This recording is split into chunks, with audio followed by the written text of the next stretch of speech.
toerana quartier raiky.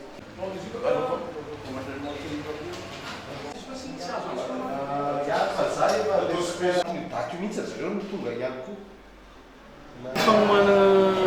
championnat national basket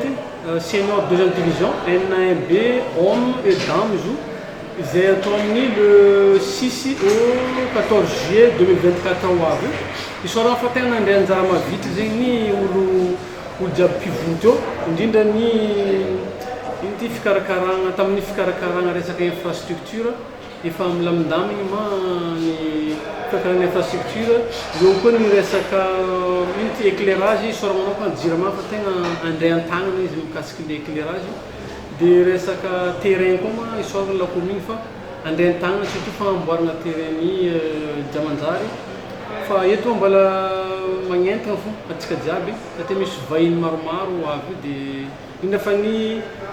sécurité isorana manokana koa rôle amin'ny sécurité publique izay solon-tegna ny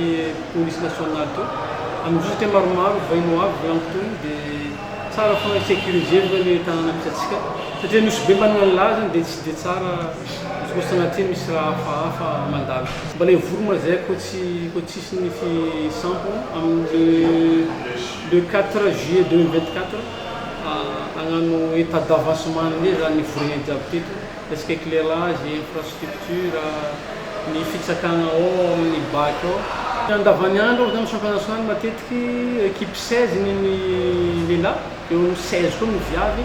dikan'izay mety mahatratra amina 450 olombelona izy no avy eto juste olo andeha isoma fo miaraka délégation satria mandeha 15 jusqu'à équipe zany délégation zegny donc ny dia manokana Nosbe satria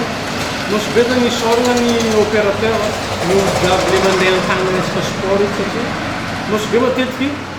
misy championnat national Nosbe mandeha fo misy solon-tegna fo Nosbe na amin'ny régional na national misy solon-tegna fo Nosbe dia mba karazana hoe récompense-na Nosbe zany zay sady io koa ma